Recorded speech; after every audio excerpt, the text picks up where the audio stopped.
Bonjour, bonsoir, chers étudiants. J'espère que nous sommes en forme. On va continuer avec le cours sur les poissons, notamment les chondrichthyes, à savoir les poissons cartilagineux. Donc, on était arrivé à l'appareil digestif. Donc, on va continuer et cela jusqu'aux poissons osseux. Donc, on va essayer de terminer avec les poissons. Et dans une prochaine vidéo, donc on pourra continuer avec une autre classe de vertébrés et, et dans la suite du cours. Donc, et comme vous le constatez, donc l'appareil digestif commence par une bouche et c'est le cas pour, je dirais, tous les vertébrés et peut-être la plupart des invertébrés. Donc, dans notre cas, la bouche est en position ventrale, donc sous la tête. Et ce qu'il faut dire aussi que cette position de la bouche ventrale est caractéristique de nombreux poissons cartilagineux. Donc, on a constaté aussi que cette bouche possède généralement plusieurs rangées de dents, par exemple chez les requins. Donc, ces dents sont régulièrement renouvelées. C'est important à retenir chez les requins. Donc, ces dents sont régulièrement renouvelées. Et lorsqu'une dent tombe ou devient moins fonctionnelle, donc une autre dent située en arrière, on vient progressivement la remplacer. Donc, il y a plusieurs rangées de dents. Donc, qui se renouvelle et chaque fois qu'une dent est non fonctionnelle. Donc, après la bouche, donc, les aliments passent dans le pharynx. Donc là, on est en train de voir les différentes parties de l'appareil digestif et complet des poissons cartilagineux. Donc, ce qu'il faut remarquer ici, c'est que le pharynx est en contact avec les fentes branchiales. Donc, il constitue donc une région importante où les voies digestives et respiratoires sont étroitement associées. Et c'est aussi dans notre cas. Donc, vous savez bien qu'au niveau du pharynx et chez l'homme, donc, c'est un carrefour où il y a une rencontre entre voies digestives et voies respiratoires. Donc, après le pharynx, l'aliment passe ensuite dans l'œsophage, qui est relativement court, et puis atteint l'estomac, donc qui permet le stockage temporaire des aliments et surtout la digestion chimique, donc sous l'action des sucres digestifs. Et après l'estomac, donc le contenu gagne l'intestin. Et au niveau de l'intestin, il y a une particularité importante des chondrichthyes. C'est la présence d'une valvule spirale dans l'intestin. Donc, on pourrait imaginer une sorte de repli disposé en spirale à l'intérieur du tube digestif. Donc, cette structure, à l'instar de la bordure en brosse de notre intestin, donc augmente considérablement la surface disponible pour l'absorption des nutriments et ralentit le passage du contenu intestinal. Donc, le ralentissement va permettre aussi, va permettre de donner le temps donc, aux particules alimentaires réduites donc, de passer de la lumière intestinale et aux cellules donc, et aux entérocytes. Enfin, Donc, les résidus non digérés donc, sont dirigés vers la partie terminale du tube digestif. Donc, maintenant, ce qu'il faut dire, c'est que l'appareil digestif des chondrichthyènes donc, est adapté à leur régime alimentaire, souvent carnivore, et la valvule spirale constitue donc une adaptation majeure permettant d'améliorer l'absorption des nutriments.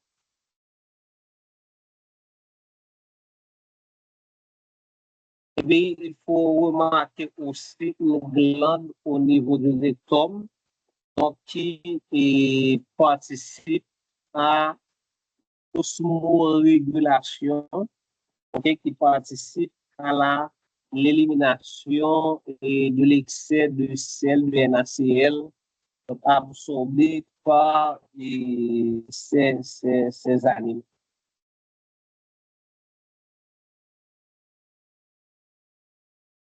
Le tube digestif se termine par cette ouverture qu'on appelle cloaque. Et cloaque, c'est une cavité commune dans laquelle débouchent plusieurs appareils ou encore plusieurs conduits venant de plusieurs appareils, et notamment appareils génitaux, appareils urinaires. Donc, cloaque, c'est cette cavité commune donc à plusieurs conduits émanant de plusieurs appareils. Généralement, c'est l'appareil digestif, l'appareil urinaire et l'appareil génital. Donc, on y retrouve l'extrémité du digestif, comme je viens de le dire, et les voies urinaires et les voies génitales. Maintenant, il faut aussi comprendre que, contrairement à l'être humain, où les ouvertures digestives et urinaires sont distinctes, donc chez ces animaux, donc plusieurs systèmes donc, communiquent avec une cavité terminale, donc le cloaque. Donc, je voulais justement insister sur cette cavité, c'est parce que ce n'est pas pour la première fois donc on en parle. Donc, on a vu ça avec les invertébrés, donc on voit ça maintenant avec les chondrichthyènes et on va en parler aussi avec d'autres animaux, par exemple les oiseaux, dans le cadre de ce. Donc, en ce qui a trait au foie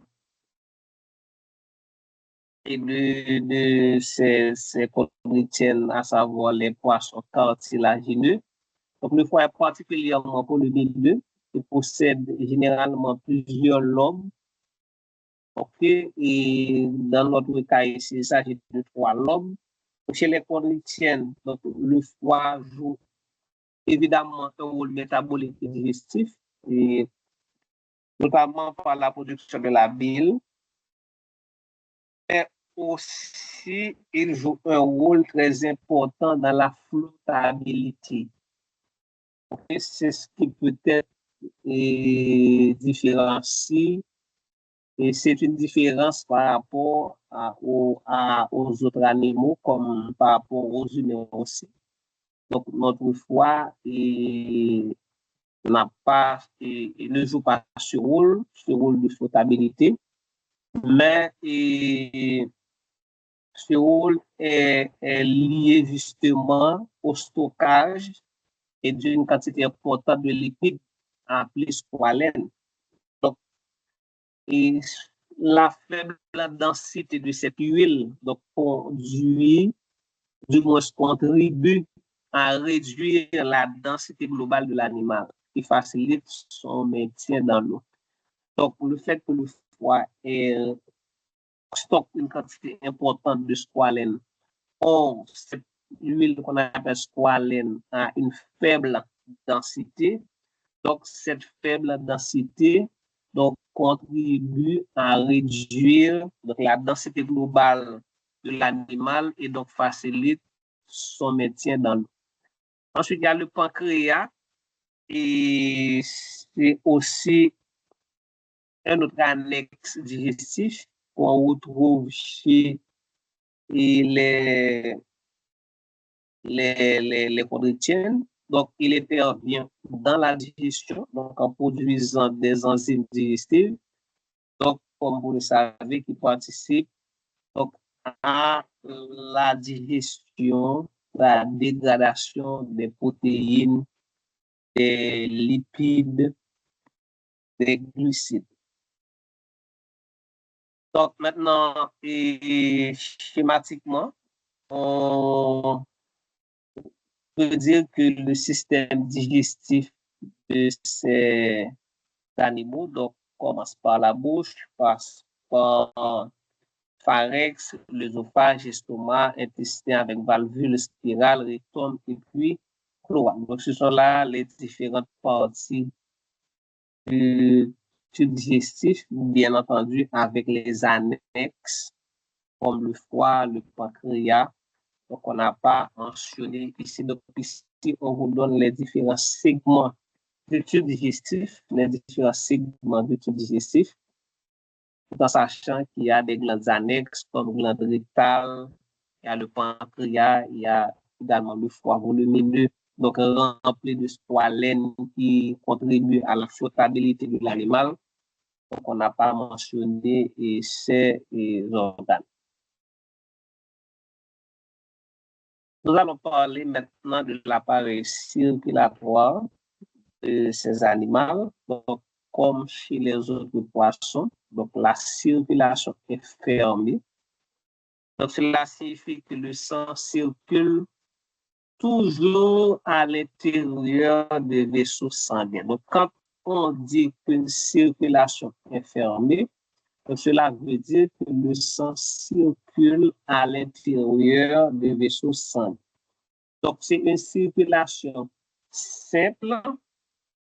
Okay? Alors, pourquoi simple? C'est parce que au cours d'un cycle complet, donc le sang ne traverse le cœur qu'une seule fois. Donc, circulation simple parce que le sang traverse le cœur qu'une seule fois au cours d'un cycle complet. Donc, le trajet général, c'est le suivant. Il y a le cœur, branchie, organe, cœur. Ouais, donc, le cœur, branchie, organe, cœur. Donc, c'est le trajet suivi par le sang.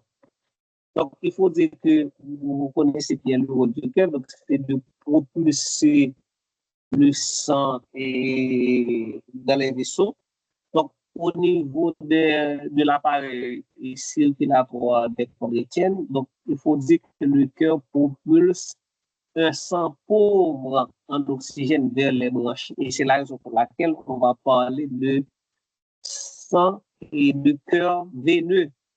Et de cœur veineux parce que le sang, dans notre cas, et alors, dans le cas des chondroïtiennes, donc le sang propulsé par le cœur des chondroïtiennes, c'est pas le sang oxygéné, c'est pas le sang oxygéné, mais c'est plutôt le sang désoxygéné, c'est-à-dire le sang rempli de gaz carbonique. Okay? Donc, maintenant, ce sang est pauvre en oxygène, riche en gaz carbonique, est propulsé vers les branchies où ce sang va être purifié. Donc, au niveau des branchies qui constituent l'appareil respiratoire des poissons et des chondroïtiennes, donc, ces branchies constituent l'interface où l'échange gazeux se produit entre l'eau et le sang. Donc, le sang veineux est propulsé vers les branchies. Donc, au niveau des branchies, ce sang est purifié, c'est-à-dire devient et cède le gaz carbonique et capte l'oxygène. Donc, ce sang oxygéné à travers et plusieurs aortes dorsales, carotides, artères, différents types d'artères. Donc, ce sang va être distribué aux différents organes pour fournir de l'oxygène et ce sang est récupéré du gaz carbonique. Donc, le sang oxygéné quitte les branchies est distribué, comme je viens de le dire, donc à travers la haute et ses différentes ramifications. Et après avoir fourni l'oxygène au tissu, donc le sang devient pauvre en oxygène et retourne vers le cœur, donc chargé de gaz carbonique.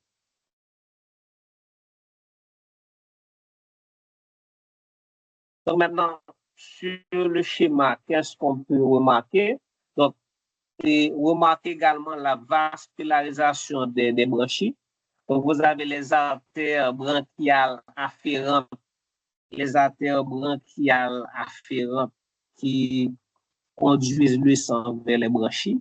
Et après les échanges gazeux, donc les artères branchiales efférentes récupèrent le sang oxygéné. Donc, les artères qui apportent le sang, c'est les artères afférentes et les artères qui récupèrent le sang oxygéné pour, en fait, le distribuer aux organes. Donc, ce sont les artères branchiales efférentes. Donc, chez les poissons, donc, il faut dire que le cœur reçoit principalement du sang pauvre en oxygène et l'oxygénation se réalise au niveau des branches.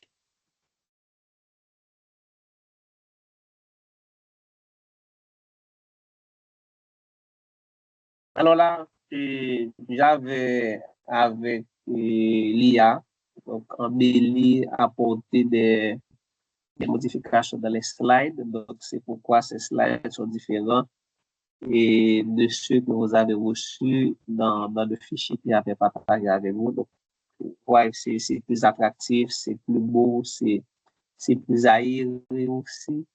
Si vous voulez, donc je peux vous envoyer ce fichier justement pour avoir cette nouvelle version du document.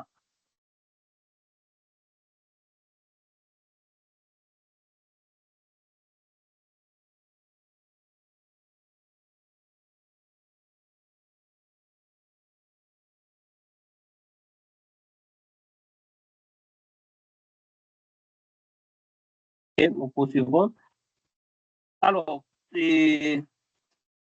on parle toujours de la circulation et on parle du système circulatoire chez les chondrichiennes. Donc, il faut dire que le cœur des chondrichiennes est situé dans la région ventrale en arrière du pharynx. Donc, il comprend plusieurs cavités, compartiments disposés successivement. Donc, il y a le sinus veineux. Il y a aussi atrium ou bien oreillette. Donc, on peut parler de atrium ou bien oreillette, et ventricule et aussi bulbe artériel. Donc, le sinus veineux reçoit le sang veineux provenant de l'organisme. Donc, c'est la première cavité et qui reçoit du sang provenant des organes. Donc, ce sang passe ensuite dans l'atrium, puis dans le ventricule. Donc, il faut dire que le ventricule constitue la principale chambre musculaire du cœur. Donc, sa concentration fournit donc la force nécessaire pour propulser donc le sang. Donc, le sang ensuite gagne le bulbe artériel puis la haute ventrale. Donc, à partir de la haute ventrale, donc, ce sang est dirigé vers les branchies par les artères branchiales afférentes.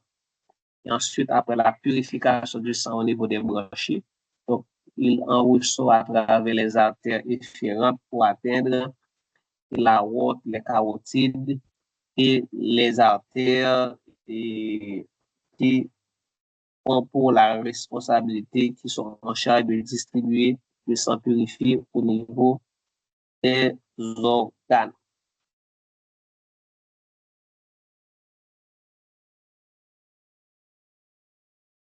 Donc, il faut retenir ici que le cœur des poissons est souvent qualifié de cœur veineux parce qu'il contient essentiellement du sang pauvre en oxygène.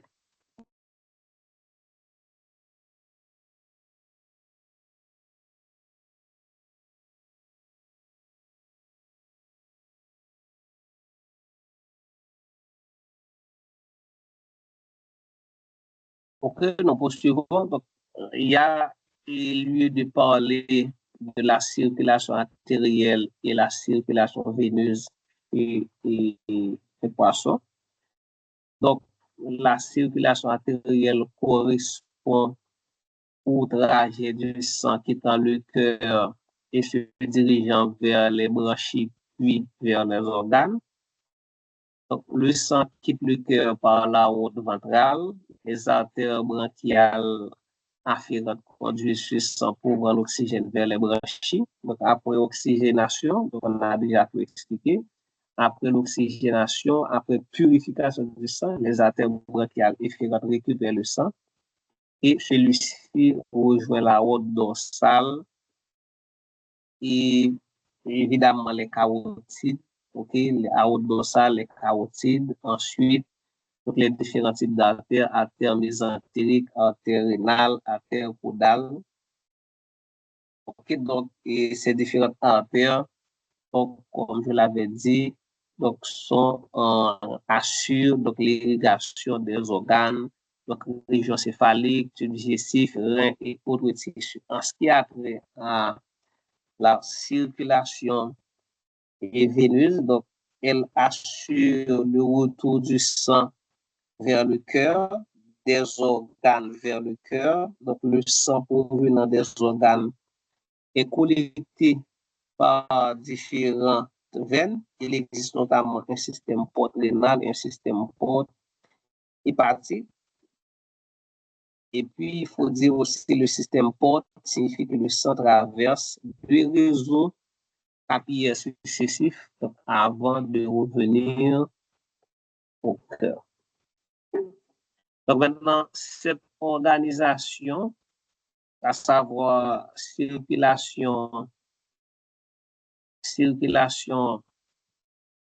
artérielle et circulation veineuse, donc cette organisation permet au foie donc, de traiter les nutriments absorbés et au niveau donc, intestinal. Donc,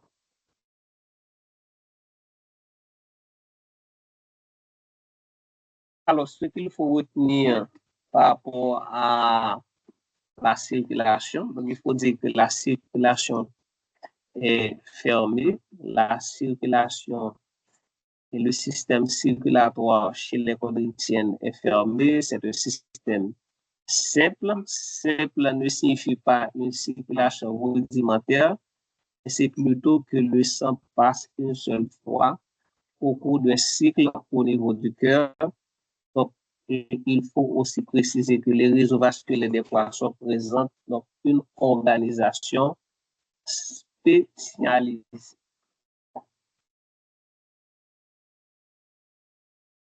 Nous allons aborder à présent l'appareil respiratoire. Toujours, on parle de l'anatomie interne. On va parler de l'appareil respiratoire des chondritiennes. Et comme vous le savez, donc, et la respiration est essentiellement bronchiale, c'est-à-dire que les chondritiennes, les requins, les raies respirent au travers de branchies. Et les branchies sont situées de part et d'autre du pharynx. Ok, de part et d'autre du pharynx. Et ces branchies sont portées par les arcs bronchiaux. Ok, c'est comme si vous gagnez Je ne sais pas si nous avons ça, les feuilles composées. Donc, bon, je vais entrer dans le domaine, ça, je vais maîtriser trop. Mais on dit de façon générale, c'est comme si vous avez une branche, ok, vous avez un axe, et puis vous avez des branches de seul côté. Ok, vous avez une tige et vous avez des ramifications de seul côté. Voilà.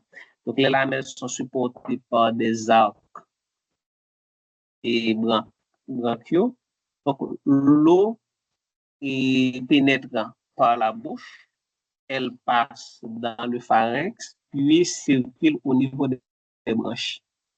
Donc, les branchies possèdent de nombreuses lamelles branchiales. Ces lamelles offrent donc une surface d'échange très importante, très importante, donc entre le sang et l'eau. Donc, au niveau de la lamelle, l'oxygène dissous dans l'eau diffuse vers le sang, tandis que le dioxyde de carbone donc, diffuse du sang vers. Donc là, il y a toute une physiologie, des paramètres physiques à expliquer, et en termes de pression, tout ça, à expliquer. Pour vous qui êtes à la faculté de médecine, si vous avez déjà eu votre cours de physiologie respiratoire, certainement, le cours vous a expliqué donc, les mécanismes physiques et qui sont derrière cet échange gazeux au niveau de la lamelle ou encore au niveau des alvéoles pulmonaires et aussi au niveau des lamelles branchiales. Donc, les chondrichthyènes possèdent généralement 5 paires de fentes branchiales, 5 paires de fentes branchiales. Alors, il faut rappeler aussi que les branchies, les chondrichthyènes n'ont pas d'opercule, c'est-à-dire une sorte de couverture donc, qui protège les branchies. Donc, les branchies sont nues, il n'y a pas d'opercule chez les chondrichthyènes. Donc, les chondrichthyènes possèdent généralement 5 paires de fentes branchiales. Donc, bien que il faut le mentionner aussi que certaines espèces donc, puissent en posséder 6 pour 7. Donc, chez les requins, donc, les fentes branchiales sont généralement situées sur le côté de la tête. Donc, les plus hautes rèmes et chez les reins, elles se trouvent sur la face ventrale, les hypotrèmes. Il y a ce qu'on appelle le spiracle. Okay? Le spiracle, alors, plus haute rème ou pharyngotrème, donc sur le côté, et le spiracle ou évent peut également participer à l'entrée de l'eau. Cette structure est particulièrement utile chez certaines espèces donc, vivant sur le fond. Okay, donc là, vous voyez bien, on a précisé pour vous que les branchies ne sont pas couvertes par l'opercule, pharyngotrème, couverture reliant le pharynx aux fentes branchiales. Et donc ici, on vous montre le centre de la circulation de l'eau. Donc l'eau entre par la bouche et traverse les lamelles et ensuite sort par les branches.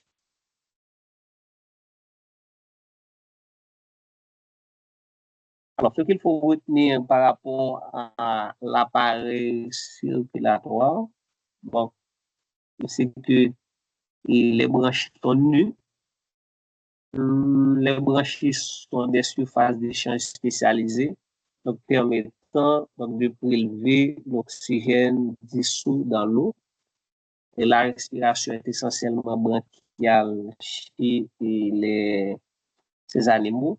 Donc, les branchies sont situées de façon latérale chez les requins, alors qu'elles sont ventrales chez les reins.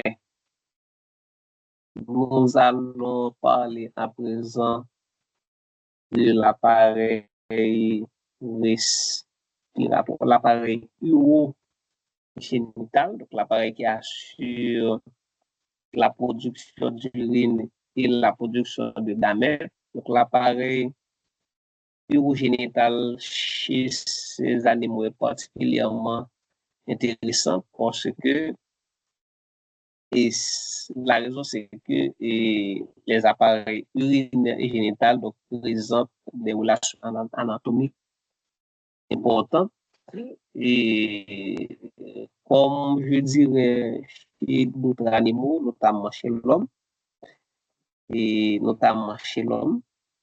Donc, au cours du développement embryonnaire, donc, il y a le poniforce qui régresse, il y a le poniforce qui régresse. Donc, alors, il y a plusieurs stades de développement de l'appareil urinaire. Il y a poniforce, zoniforce, métaniforce. Donc, maintenant, au cours du développement embryonnaire, il y a le poniforce qui régresse. Donc, il s'agit d'une structure rénale embryonnaire primitive. Et il y a le mésoniforce qui devient alors principale structure rénale. Donc, le schéma, vous voyez bien, donc, le poniforce qui est régressé en pointillé. Donc, en fait, on a mis les pointillés, c'est simplement pour vous dire que à un moment donné, le poniforce existait, et par la suite, il y a une régression pour laisser la place aux mésoniforces. Et maintenant, mésoniforce, donc, évolution par différent selon le sexe. Donc, chez la femelle, donc, certaines parties du système régressent et chez la femelle, alors que chez le mâle, donc, certains tubules persistent et participent au transport des spermatozoïdes. Donc, il existe donc une relation anatomique étroite, comme vous voyez, donc, entre l'appareil urinaire embryonnaire et la formation des voies génitales et mâles. Donc, la partie postérieure du rein conserve essentiellement une fonction urinaire. Donc, la partie postérieure, une fonction essentiellement urinaire. Donc, vous avez des canaux collecteurs, donc des canaux collecteurs qui récupèrent l'urine et se réunissent pour former les urétères secondaires. Ok, donc vous voyez bien, et là, on parle de urétère secondaire. Donc, voilà, donc il y a plusieurs. Là, on n'a pas identifié les canaux dont on parle, les canaux collecteurs. Voilà, les canaux collecteurs. Donc là, donc ces canaux se réunissent pour former ce qu'on appelle urétère secondaire. Et ces voies qui urinaires donc, se dirigent finalement vers le cloaque, cette fameuse cavité commune à plusieurs conduits anal, conduits urinaires et conduits reproducteurs. Donc, l'idée clé à retenir, c'est que chez les chrétiennes, l'étude de l'appareil urogénital montre clairement donc, les relations embryologiques entre les systèmes urinaires et reproducteurs.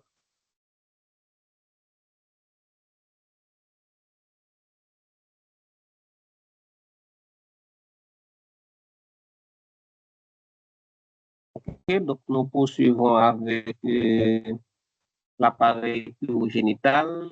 Donc,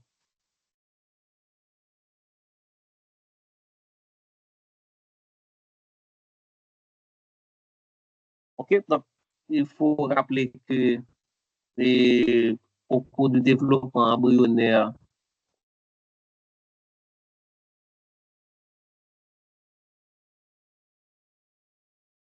un instant,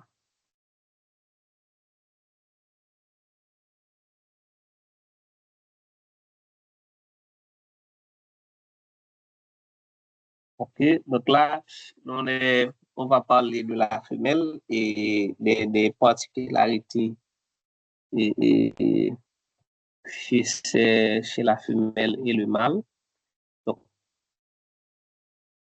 maintenant, en ce qui concerne les ovules, donc, vous voyez ici, qu'il y a chez la femelle, donc l'ovaire gauche qui est réduit. Donc, il faut dire que les ovules donc, libérés par l'ovaire sont captés par les pavillons des oviducs. Donc, les oviducs sont les conduits, okay, à travers lesquels donc, l'ovule va être acheminé jusqu'à une ouverture ciliée impériale qu'on appelle ostium. Donc maintenant, il progresse ensuite dans les voies génitales. Donc, chez certaines espèces, il faut dire que différentes régions de l'oviduc peuvent participer à la formation des enveloppes de l'œuf ou au développement embryonnaire. Chez le mâle, les spermatozoïdes sont produits dans les testicules. Ils passent ensuite dans les canicules efférents qui établissent donc, une communication avec l'épididyme et les voies spermatiques, voies spermatiques ou encore les vésicules séminales, voies spermatiques, et il y a le canal de Wolff, qui joue alors un rôle important comme voie de transport et des spermes et des spermatozoïdes. Donc, on observe également des structures associées à l'appareil reproducteur. Donc, sur le plan externe, les mâles, il faut dire que possèdent des ptérygopodes ou bien claspeuses. Ptérygopodes claspeuses, donc ce sont en fait des modifications des nageoires pelviennes. Ce sont des modifications des nageoires pelviennes utilisées pour introduire le sperme dans les voies génitales de la femelle. Donc, il s'agit donc de l'organe de copulation permettant la fécondation interne. Donc, les ptérygopodes, donc c'est organe copulateur, organe de copulation en fait, permettant une fécondation interne donc chez ces animaux, les chondrichthyènes.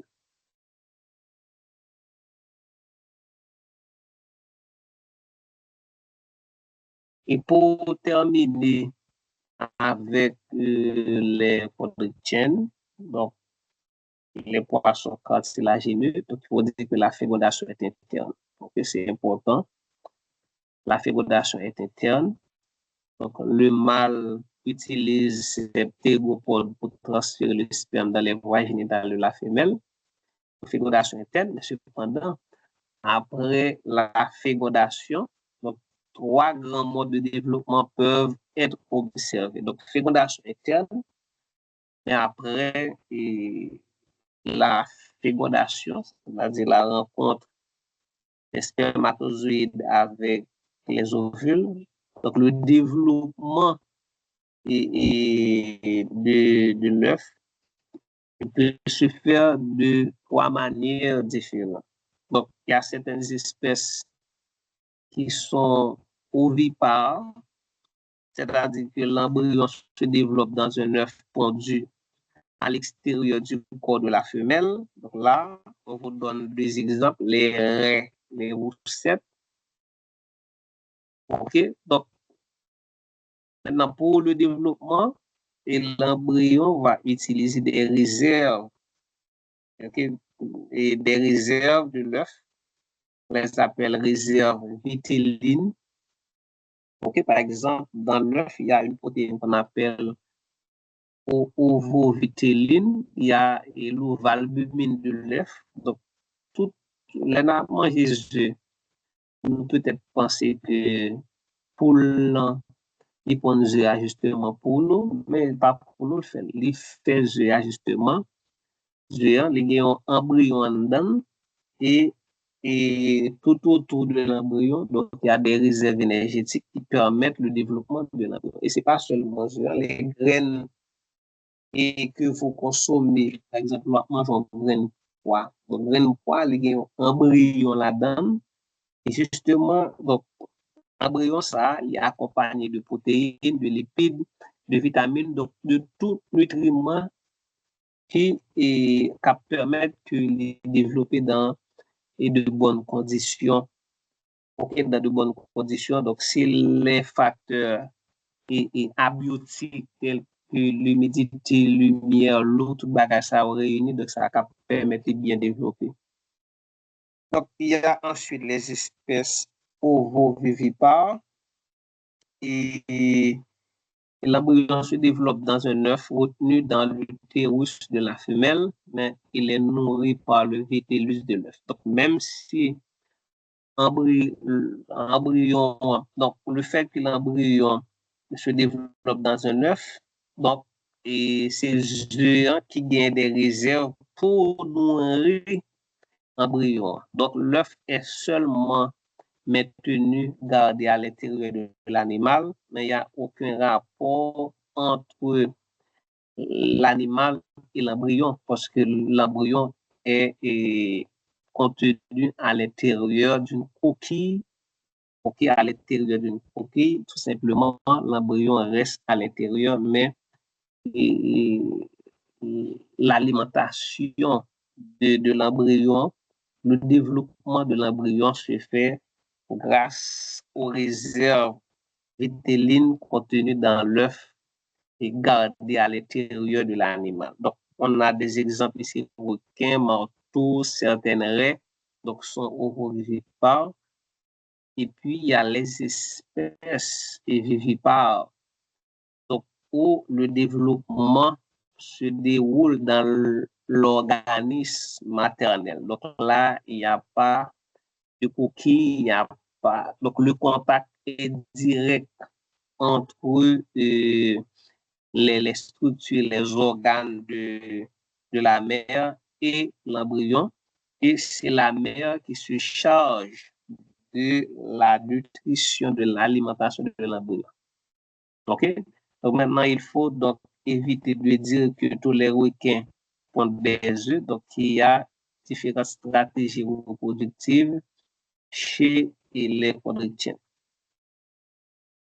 Voilà ce qui met un terme à cette première partie sur les poissons. Donc, nous venons de voir les poissons cartilagineux, les chondrichtien, et on va maintenant procéder passer à l'étude des ostéichthyènes, les poissons osseux, donc qui sont majoritairement représentés, les représentants majoritaires de la classe des poissons. Alors, le terme ostéichthyène désigne les poissons à squelette principalement osseux. Alors là, c'est important d'attirer votre attention sur cette expression. Quand on dit squelette, ce n'est pas nécessairement osseux. Donc, le squelette peut être cartilagineux, le squelette peut être osseux. OK. Et donc, quand on dit squelette, donc, il faut préciser quelle est la nature du squelette. Donc, il y a, vous voyez bien, on a pris le soin ici de préciser pour vous. Donc, le terme ostéichthyène désigne les poissons à squelette principalement osseux. Cela veut dire que il y a certaines, on va retrouver certaines structures donc, qui ne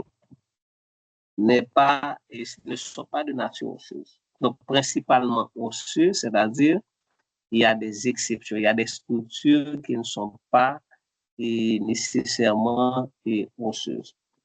Donc, cette caractéristique squelette principalement osseux distingue ces poissons des chondrichthyènes. Il faut dire que les poissons osseux donc, représentent un groupe extrêmement diversifié, donc, avec près de 30 000 espèces et dont beaucoup sont appréciés pour leur qualité alimentaire. Donc, il y a les téléostéos achevés, qui représentent le groupe le plus important des animaux communément appelés poissons. Donc, ici, on vous donne des exemples. Donc, c'est un groupe extrêmement diversifié et qui occupe pratiquement tous les milieux aquatiques, donc les océans, mers, fleuves, rivières, lacs. Et à partir de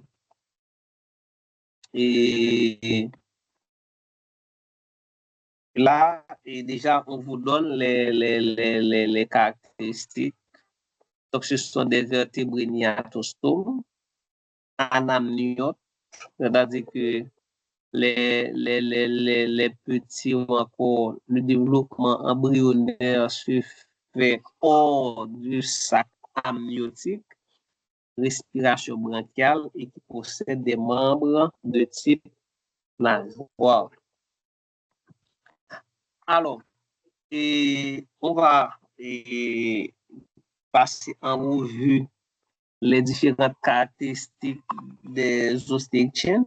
On va passer en revue les différentes caractéristiques des ostéichthyènes. Et il faut dire que le premier caractère important est la présence d'un squelette osseux. Donc ça, vous le savez. Squelette totalement ossifié, téléostéen, os achevé. Il faut dire aussi, contrairement au groupe précédent, les branchies sont également protégées par un opercule. Okay? Donc, c'est une sorte de plaque osseuse mobile qui recouvre la cavité bronchiale. Il faut dire la nageoire caudale est souvent homocerque, alors que chez les chondrichthyènes, donc on a vu que c'est des nageoires caudales hétérocerques. Et homocerque, c'est-à-dire qu'elle présente extérieurement deux lobes relativement symétriques. Donc, vous pouvez voir les exemples qui sont présentés ici. Vous voyez que la nageoire caudale est symétrique, donc homocerque.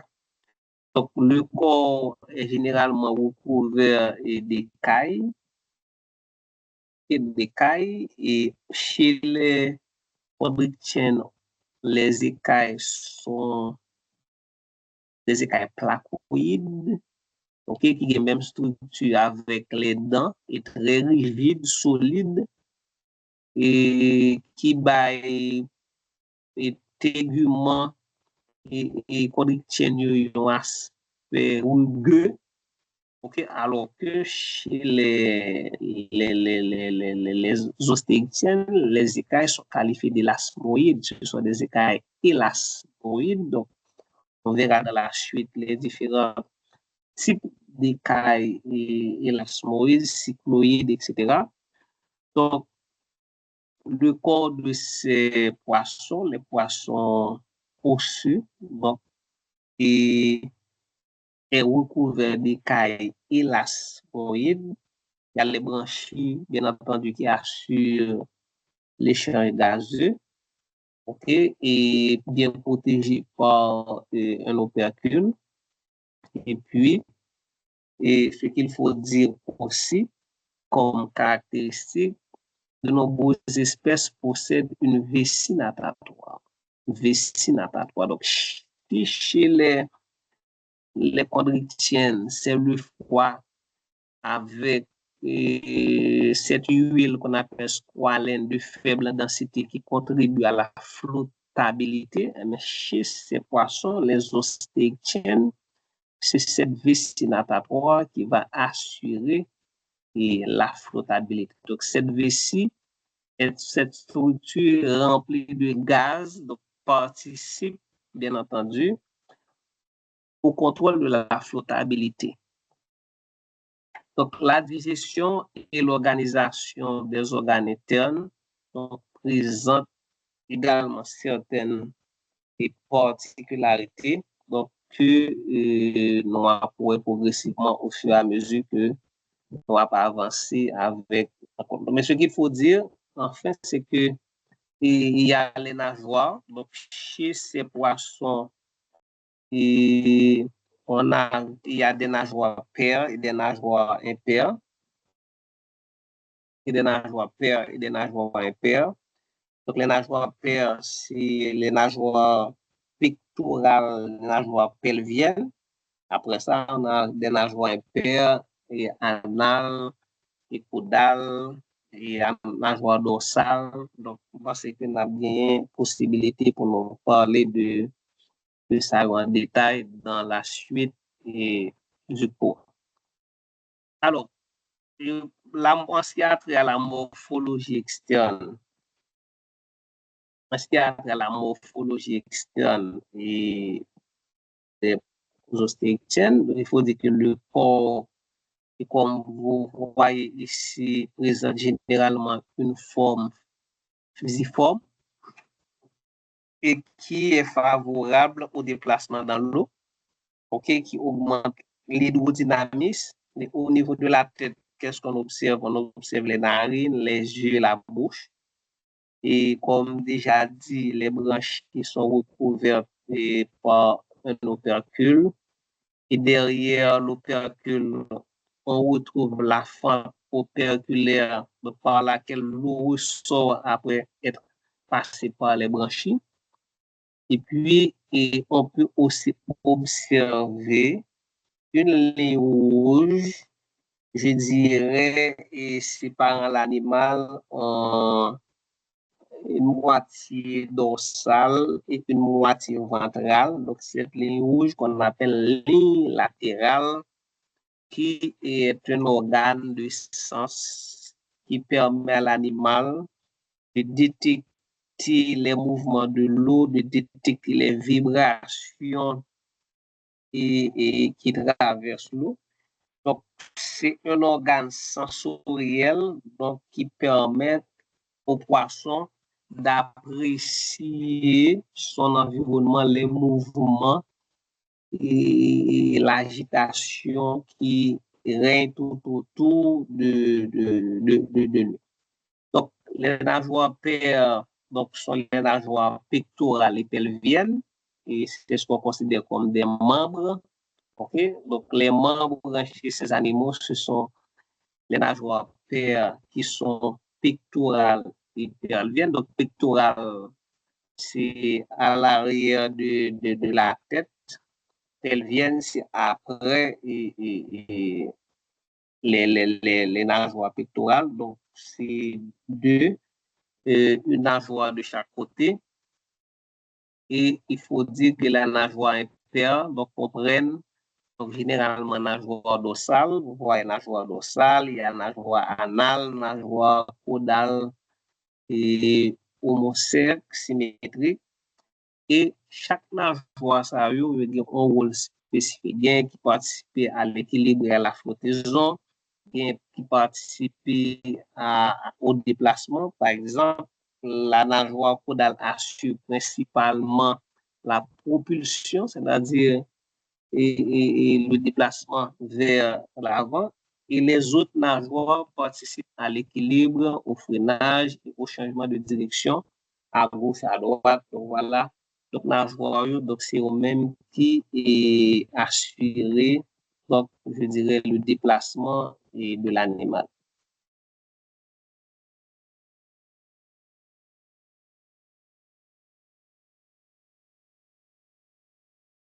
Et nous allons parler à présent de la classification. Donc, les niatostomes, comme on l'a déjà vu, donc, et vertébrés à mâchoire, donc, eux-mêmes, ils subdivisés en sarcoptérygiens et actinaux. Alors, d'abord, en ostéichthiennes et chondrichthiennes. Donc, les chondrichthiennes, nous avons requins, nous avons rennes, nous avons les chimères, donc poissons cartilagineux. Donc, nous ne pouvons pas bien suspendre ça. chaque fois l'occasion se présente, on a toujours dit qu'on peut s'arrêter dans la tête. Et puis, on a les ostéichiennes, poissons asculaires pousseux, qui se divisent en sarcoptérygiens, des poissons qui possèdent des membres charnus, c'est-à-dire des nageoires charnues, et puis les actinoptérygiens qui possèdent des nageoires rayonnées. Vous allez voir dans ces... On pense que nous connaissons côté mon nettoyer poisson. Donc, nageoire et dorsale, surtout, il faut être très prudent parce que nous sorte de piquant là-dedans, qui est capable de piquer, c'est ce qu'on appelle les rayons. OK, nageoire rayonnée. Donc, les sarcoptérygiens possèdent des nageoires charnues. On peut parler aussi de nageoires lobées. Donc, ce groupe est particulièrement important sur le plan évolutif parce qu'il est associé à l'origine des tétrapodes. Donc, c'est ce groupe, vous voyez bien, ce groupe sur le plan évolutif est important parce que on les considère comme les ancêtres des tétrapodes. On voit bien, il y a les actinistiens, chilacanthes, il y a les dipnus, poissons pulmonés, et il y a les tétrapodes, capables de vertébrés mâcheurs. Donc là, vous avez, et quand on dit tétrapodes, ouais, les grenouilles, les oiseaux, mammifères, etc.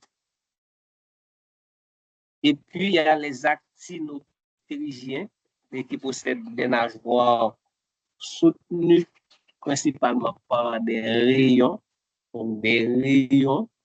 Donc, ils constituent aujourd'hui la majorité des poissons osseux. Donc, les actinoptérygiens, c'est la majorité des poissons osseux. Donc là, on vous donne des exemples. Donc, on va à présent parler de téguments.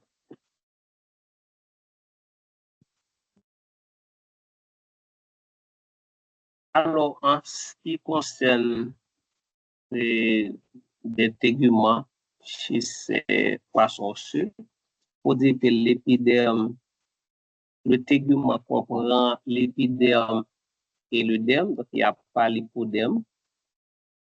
Et puis le tégument, l'épiderme est pluristratifié, donc il y a plusieurs strates de cellules, et généralement non kératinisées. OK, donc c'est logique parce que c'est un animal aquatique, donc il n'a pas besoin d'une couche cornée épaisse comme les vertébrés terrestres, donc pour les protéger des effets délétères des rayons ultraviolets. Et l'épiderme, de même que les poissons étudiés antérieurement, donc contient de nombreuses cellules à mucus, donc qui est mucus qui protège la surface du poisson et qui aussi contribue à l'hydrodynamisme du poisson et qui peut aussi contribuer à la défense du poisson contre certains agents pathogènes. Donc, sous l'épiderme se trouve le derme.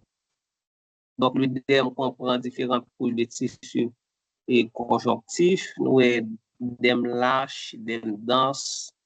L'hypoderme n'existe pas. Et derme lâche, derme dense. Donc, ça dépend de la densité des protéines qui constituent l'épiderme. OK? Et ensuite, il y a les écailles, donc des poissons osseux, comme nous dit, qui sont des écailles élasmoïdes. Ce sont des écailles minces, relativement souples et disposées de manière à assurer une protection sans compromettre la motilité du corps, la mobilité du corps. Donc, notez que les écailles chez les chondrichthyens sont placoïdes. Ce sont des écailles qui ont même structure avec fondants qui sont très solides, qui ont un tégument et qu'on tient un aspect rugueux. Donc là, nous avons un aspect qui est plus ou moins lisse, parce que les écailles sont souples, les écailles sont minces et translucides et dans certains cas. Et puis, ce qu'il faut dire aussi, donc, concernant les écailles, donc les écailles chez ces poissons, donc les écailles lasmoïdes, donc, sont de deux types. Il y a les cycloïdes et les ténoïdes. Ok, les cycloïdes et les ténoïdes, ce sont des types particuliers d'écailles élasmoïdes. Et puis, qu'est-ce qu'il faut dire? Alors, on parle de la croissance des écailles. Donc, cette croissance produit des couches ou cercles concentriques. Ok, et ces cercles, donc, justement, permettent d'évaluer l'âge et la croissance, le développement pour la croissance du poisson et la science. En fait, cette mesure s'appelle scalimétrie. Scalimétrie, donc, comme dit précédemment, donc les écailles lasmoïdes comprennent notamment deux grands types. Il y a les écailles cycloïdes, présentent un bord postérieur lisse, bord postérieur lisse. Les marques de croissance sont disposées de manière concentrique et on les retrouve par exemple chez la truite. Il y a les écailles ténoïdes, possèdent de petits denticules. Donc, vous voyez certainement, voilà, l'image ici, vous voyez bien. Donc, c'est des épines, ok, et qu'on appelle ténies, donc sur le partie postérieure. Donc, on les trouve, par exemple, chez certaines perches et certains barbes, donc des poissons. Donc là, vous avez des exemples. Ici, c'est écailles cycloïdes. Alors, ce n'est pas écailles ganoïdes, bien entendu. Ganoïdes, on retrouve chez les poissons et primitifs. Donc, maintenant, ce qu'il faut retenir par rapport à cycloïdes, c'est bord lisse et puis ténoïde, bord portant de petites structures épineuses. Alors, on va parler brièvement de l'anatomie interne donc, de ces poissons, brièvement. Donc, vous avez l'image et vous observez différents éléments du système, différents éléments des différents systèmes du poisson. Donc, ce qu'il faut dire d'abord, dans la région dorsale, donc, on retrouve le système nerveux avec le cerveau et la moelle épinière. Et on a vu le cerveau, on n'a pas identifié la moelle épinière, donc, mais on peut voir ça en bleu, ok, en bleu. Et ensuite, il y a, voyez bien la colonne vertébrale qui protège la moelle épinière. Donc, voyez cette ligne bleue, donc là, qui se trouve à l'intérieur de la colonne vertébrale. Il y a la vessie natatoire qui occupe généralement une position dorsale dans la cavité corporelle, donc qui intervient dans le contrôle de la flottabilité. Dans la région antérieure, donc ici, on voit les branchies. Okay? Donc, on voit les branchies et avec les différentes, il y a le foie, okay? Il y a le foie aussi. Donc, avec différentes ramifications des vaisseaux sanguins. Et puis, il y a les branchies qui assurent la respiration. Donc, le cœur assure la propulsion du sang. Donc, ça, tout le monde le sait. Et l'appareil digestif qui comprend donc l'œsophage, l'estomac, l'intestin. Il y a la bouche aussi qui est garnie de dents. Ok, au niveau de la tête, donc on voit bien l'œil, il y a les dents et il y a le bulbe olfactif. Et puis, il y a aussi, qu'est-ce qu'on voit? Il y a le foie, ok? Donc, qui joue un rôle majeur dans le métabolisme, donc la production de la bile. Donc, et puis, il y a, qu'est-ce qu'on peut identifier d'autre? Donc, il y a vésicule biliaire qui stocke la bile, chécome pylorique, la chécome pylorique ou bien chéca pylorique. Alors, chéca, c'est pluriel, chécome, c'est singulier. Donc, ce sont en fait des prolongements situés près de la jonction entre l'estomac et l'intestin. Donc, qui participent au processus digestif et qui augmentent la surface fonctionnelle de l'appareil digestif, surtout comme les valvules spirales de l'intestin des chondrichthyènes. Donc, chez ces poissons, il y a cette structure chécome pylorique donc, qui se trouve à l'intersection de l'estomac et des intestins. Donc, il y a aussi les gonades qui assurent la fonction reproductrice. Donc, on a aussi les reins. Et les reins, donc, qui sont situés dans la région dorsale et participent à l'expression ainsi qu'à l'équilibre hydrominéral. Là, et on vous présente grosso modo donc les organes internes.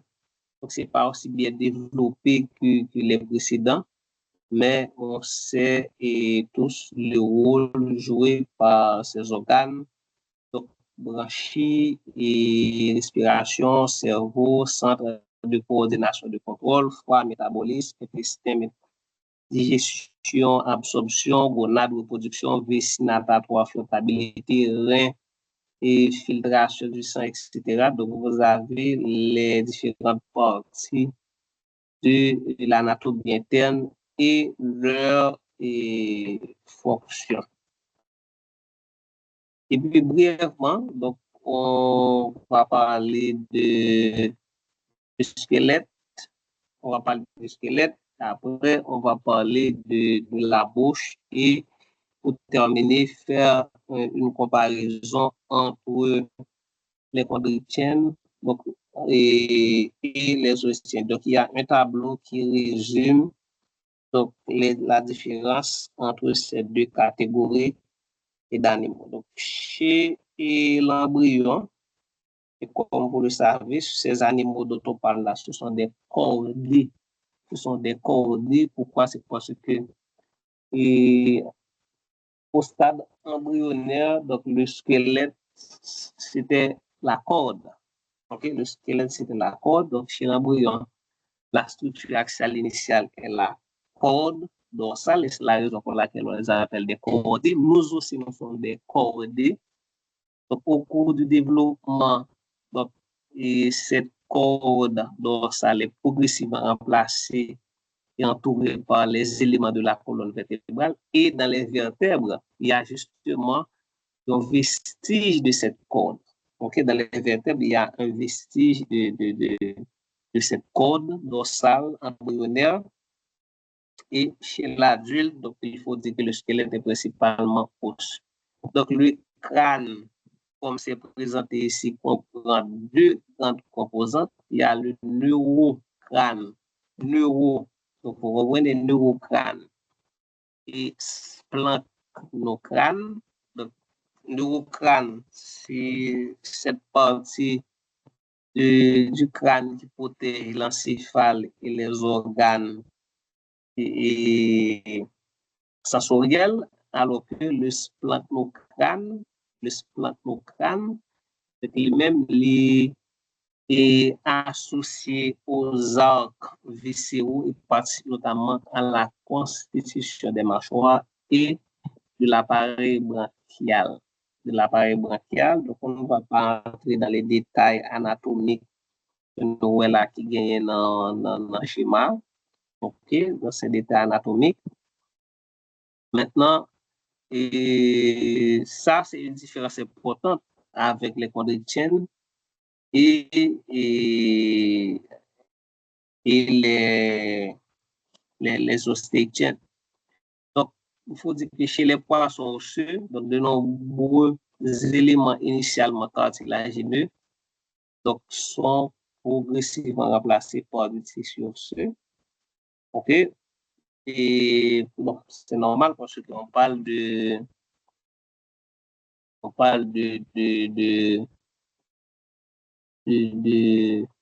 ostéichthyens, c'est-à-dire des poissons à squelette osseux.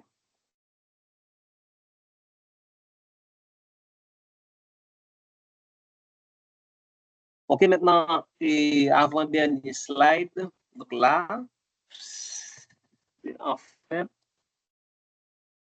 des terminologies, des termes utilisés pour qualifier la bouche des poissons par rapport à la position des mâchoires.